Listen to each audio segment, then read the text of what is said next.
awesome. Completely different landscape to what I'm used to.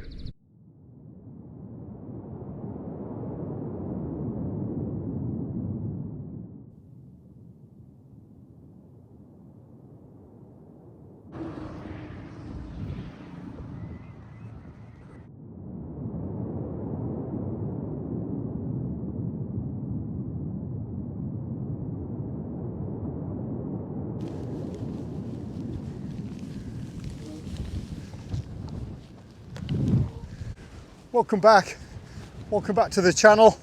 It's a windy one. I've come chasing the weather, and this time I've come to the southeast, and in my quest to visit the most remote areas of the UK's national parks, I've come to the Norfolk Broads.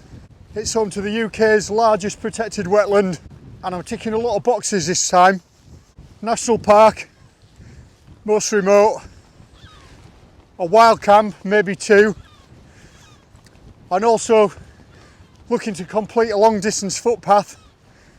This is the Wherryman's Way. It runs all the way from Norwich to Great Yarmouth, but I'm doing it in reverse. I'm walking towards Norwich against the wind.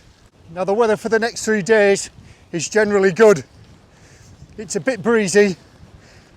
This might calm down overnight, and there might be a little bit of rain expected early this evening. But we'll just have to wait and see.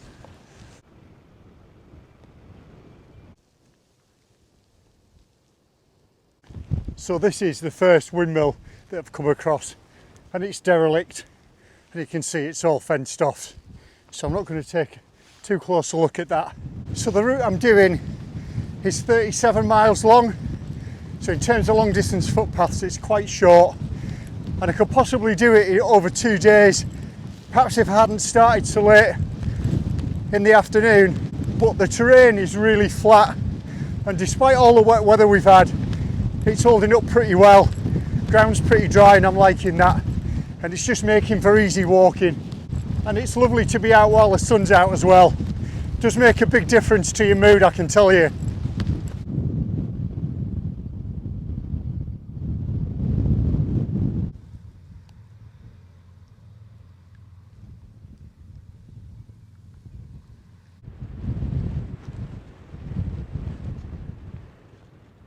So that behind me is the Burney Arms, and it's in quite a poor state of repair. It's derelict, and there's some caravans behind it. I don't know whether there are people living in them, but I didn't feel particularly welcome. I kind of guess it's remote because it can only be accessed on foot, by rail or by boat, and I don't think it's that remote here. Whichever direction you face, you're probably no more than a couple of miles from the nearest road, sometimes as close as a mile. And you've got another windmill behind me. That one's also derelict. Slightly better state of repair than the one we saw previously. But I've been going about 5 miles now. Also the signpost says Reedham's about 4 miles away. I might press on another couple of miles, just see where I get to. I'm pretty sure I'll find somewhere decent to pitch, but I'm going to try and be as discreet as I can.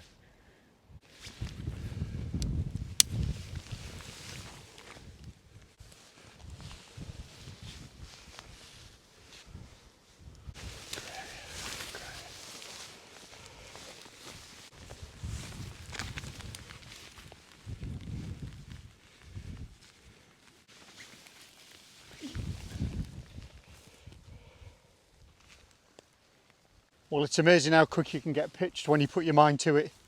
That hasn't taken me very long at all. I still want to make a few adjustments. It's not perfect by any stretch, but there is some rain. I can feel it. It's drizzling. It's going to come on. It might stop around for the next 2 to 3 hours, and I'd rather pitch up and stay as dry as I can as opposed to try and pitch in the rain. So I'm going to get my stuff inside, and I'm coming out. I'll make a few adjustments, and then I can start relaxing.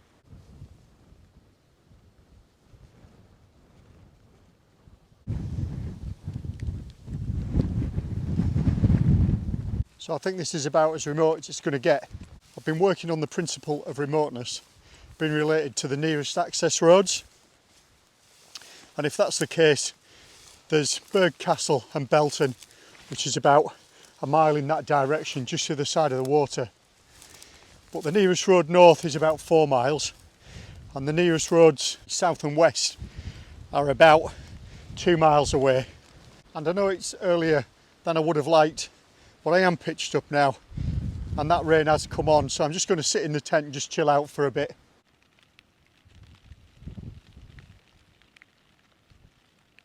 I think I've gone overboard with the insulation. Got my Cedar Summit quilt, I've got my Thermarest pad to sleep on, and I brought all manner of down jackets and duvet pants and all that sort of thing to keep me warm during tonight. But the truth of the matter is that it shouldn't dip too much below 10 or 11 degrees, even with this wind. I'm not going to go cold, that's for sure. So first up tonight, I've got a bachelor's cup of soup, chicken flavour. I'm going to get that into me, get warmed up. This wind's making it a little bit chilly.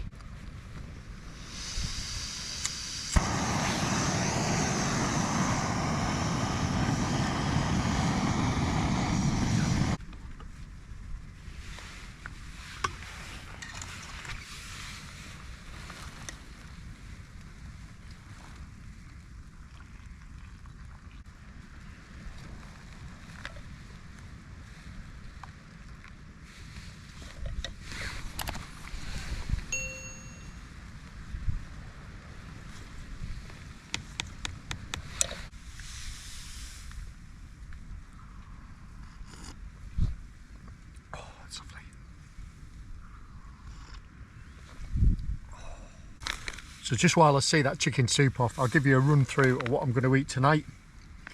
So I've got a summit to eat meal this evening. This is the pasta bolognese. So probably one of the blandest ones they do, but I'm sure it'll go down okay. Chicken bagel that I made earlier. And for afters, I've got a grenade bar. This is the Oreo one. It's nice and sweet. And then a little bit later on, before I go to bed, I've got an Options hot chocolate. Should see me right until the morning anyway. Okay, so let's give this pasta bolognese a go. Don't look too bad.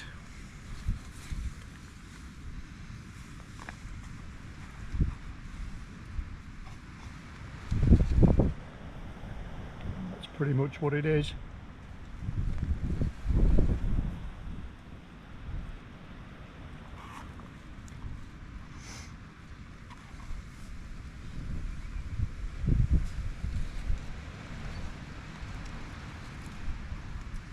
Certainly not spicy, but it's not without flavour.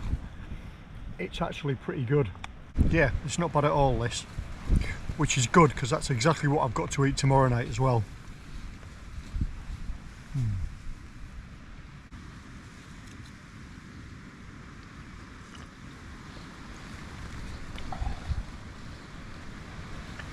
So I'm enjoying that last hot chocolate, making the most of the last of the light. It's been a fairly grey evening, if I'm honest, but if you've enjoyed the video, leave a thumbs up, leave a comment. If you haven't done so already, subscribe to the channel.